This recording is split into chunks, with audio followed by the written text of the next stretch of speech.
आप इसे प्रार्थना कह सकते हैं या अभिलाषा कह सकते हैं, मन्नत कह सकते हैं या फरियाद कह सकते हैं। पर सूर्य देवता में आस्था रखने वाले एक राजा ने भारत के ओडिशा राज्य में एक ऐसा भव्य सूर्य मंदिर बनवाए थे जो आज भारत के 7 आश्चर्यों में से एक है, जो अपने अंदर असीमित विज्ञान समेटे हुए है।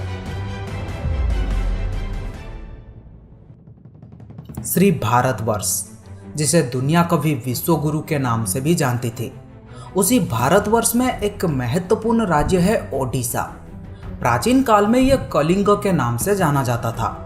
कलिंग के गंग साम्राज्य के राजा नांगुला नरसिंहदेव प्रथम मात्र 18 साल के उम्र में ही काकतीय साम्राज्य के सबसे शक्तिशाली राजा गणपति के साथ युद्ध लड़ने गए थे। करीब 3 साल तक नरसिंहदेव निरंतर युद्ध लड़ते रहे। युद्ध में गणपति को पराजित कर जब नरसिंहदेव बहुत सारे धन संपदा के साथ कलिंग लौटे, तब राजमहल में उनके भव्य स्वागत की आयोजन रखी गई थी। राजमाता कस्तूरी देवी पुत्र नरसिंहदेव की वीरता से अत्यंत प्रसन्न हुई और पुत्र के सम्मुख अपने भावनाओं को प्रकाशित करके कहा, तुम्हारे पिता शंख क्षेत्र पुरी में भगवान जगन्नाथ का भव्य मंदिर बनवाए हैं, पर मैं चाहती हूं तुम अर्क क्षेत्र कोणार्क में उससे भी भव्य और विशाल सूर्य मंदिर बनवाओ। नरसिंहदेव ने माता से पूछा, सूर्य मंदिर ही क्यों और कोणार्क में किस लिए? माता ने पुत्र के सवालों के जवाब में कहा कि द्वापर युग में भगवान श्री कृष्ण के पुत्र सांब बड़े ही सुंदर और सुकुमार थे। वे हमेशा नारद मुनि को परेशान कर देते थे। एक बार नारद जी ने उन्हें सबक सिखाने के लिए योजना की। नारद जी ने सांबो के सुंदर शरीर की तारीफ करते हुए उन्हें गोपियों के साथ जल क्रीड़ा करने को उकसाया। वहीं दूसरी तरफ भगवान श्री कृष्ण को जाकर कह दिया कि सांबो अपने मां समान गोपियों के साथ जल क्रीड़ा कर रहा है।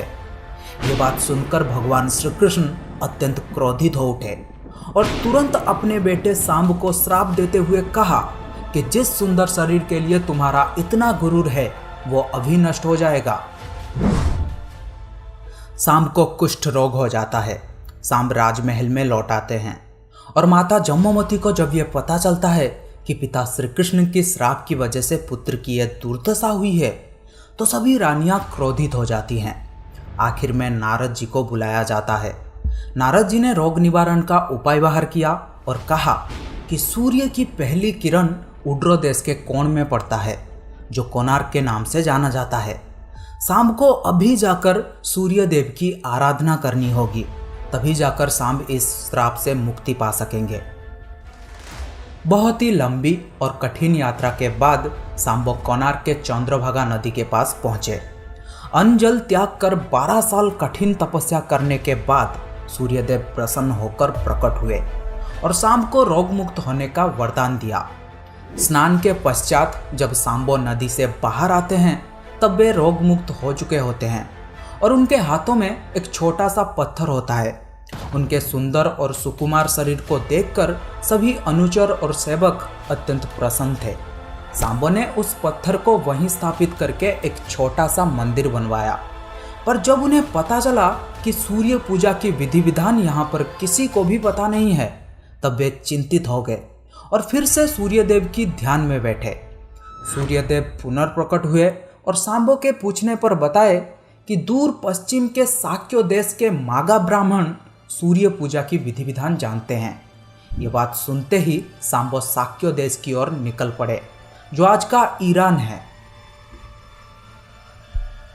महीनों की लंबी यात्रा के बाद सांबो 18 मागा ब्राह्मण परिवारों को साथ लेकर कोणार्क लौटे और सूर्य मंदिर में पूजा शुरू हो जाती है।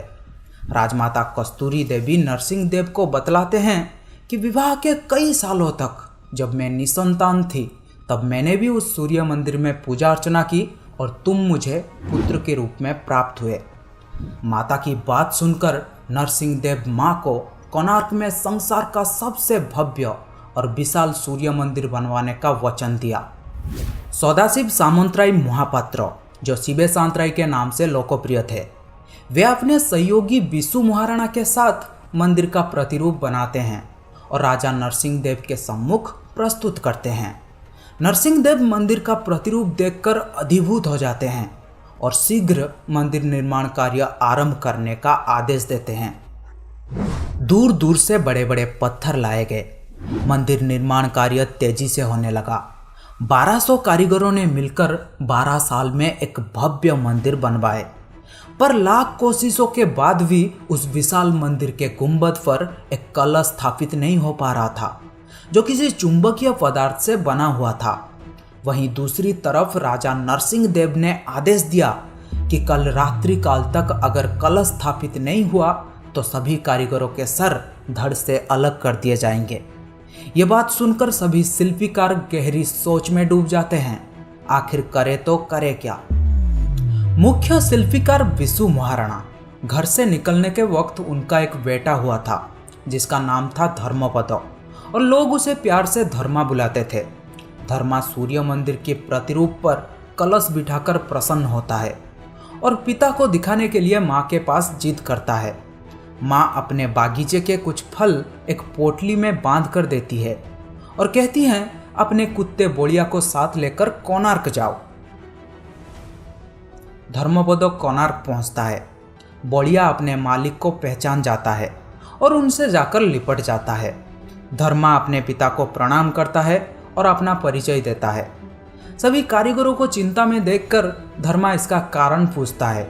कारण जानकर धर्मा अपने पिता से कहता है, आप आज्ञा देंगे तो मैं मंदिर के गुंबद पर कलश बिठा सकता हूँ। शिवई सांतराय धर्मपद को अनुमति दे देते हैं। धर्मा गुंबद पर चढ़ जाता है और कुछ समय के प्रयत्न के पश्चात वो कलश स्थापित करने में सफल हो जाता है। गुंबद पर कलश स्थापित होते ही सूर्यदेव की भव्य प्रतिमा चुंबक के प्रभाव से हवा में झूलने लगती है। ये देखकर सभी कारीगर बहुत खुश होते हैं, पर कुछ कारीगर इस बात का खुलकर विरोध किया और कहा कि कल जब राजा को यह पता चलेगा कि जो काम 1200 कारीगर मिलकर नहीं कर पाए वो काम एक 12 साल के लड़के ने कर दिखाया, तो राजा हम सभी को मृत्युदंड देंगे। ये बात सुनकर धर्मा ने सोचा, मेरी जिंदगी से ज़्यादा मूल्यवान है 1200 कारीगरों की जिंदगी। धर्मपद ने अपने पिता को समझाया और गुंबद पर चढ़ के नीचे समुद्र में कूद गया। इसके कुछ समय पश्चात राजा नरसिंहदेव मंदिर के सम्मुख उपस्थित हुए। सूर्यदेव की भव्य प्रतिमा को हवा में झूलता हुआ देखकर नरसिंहदेव अत्यंत प्रसन्न हुए और शिवई सांतराय की तारीफ करते थके नहीं। राजा नरसिंहदेव ने घोषणा किया कि माघ शुक्ल सप्तमी के दिन मंदिर का प्राण प्रतिष्ठा संपन्न किया जाएगा। पर शिवई सांतराय ने कहा, राजन, तिथि तो अच्छा है, पर मंदिर की प्राण प्रतिष्ठा के लिए ये सही समय नहीं है। पर राजा नरसिंहदेव अपने जिद में अड़े रहे और उसी तिथि में मंदिर का प्राण प्रतिष्ठा किया जाएगा घोषणा कर दिया गया और शिवई सांतराय वाद विवाद ना करते हुए वहां से चले जाते हैं। निर्धारित तिथि में मंदिर का प्राण प्रतिष्ठा संपन्न हुआ, पर बहुत जल्द ही इस मंदिर में कुछ रहस्यमयी घटना होने लगी। सबसे पहले मंदिर में लगे एक विशाल शेर की मूर्ति नीचे गिर गया। फिर मंदिर से अनेकों पत्थर गिरने लगे और राजा नरसिंहदेव को जब ये पता चला कि इस मंदिर का पहला दिवस एक 12 साल के लड़के के मौत से शुरू हुआ है, तब इस मंदिर में पूजा रोक दिया गया। कई सालों तक ये मंदिर और इसके आसपास के इलाके घने जंगलों में परिवर्तित हो गए थे और सूर्यदेव की भव्य प्रतिमा घने जंगलों में कहीं छुप गया था। अंग्रेजों के शासनकाल में इस मंदिर का अवस्थिति पता लगने पर उन्होंने ही इस मंदिर का पुनरुद्धार किया था और आज आप उस भव्य मंदिर का केवल टूटा हुआ हिस्सा ही देख रहे हैं। यह था इस मंदिर के निर्माण की कहानी। पर इस मंदिर में एक 52 मीट्रिक टन का चुंबकीय पत्थर लगाया गया था जो कोणार्क से गुजरने वाली जहाज़ों को अपनी ओर खींच लेती थी और जिसको पाने के लिए बहुत सारे युद्ध भी हुए थे। अगर आप उस चुंबक के बारे में जानना चाहते हैं तो मुझे कमेंट में बता सकते हैं। अगर आपको ये वीडियो अच्छा लगा तो लाइक कीजिए, अपने दोस्तों के साथ शेयर कीजिए और इस चैनल को सब्सक्राइब कर लीजिए। पास में आ रहे ऑल नोटिफिकेशन बेल को भी ऑन कर लीजिए। मिलते हैं और एक इंटरेस्टिंग वीडियो में, तब तक के लिए till then have a great day, bye, thank you.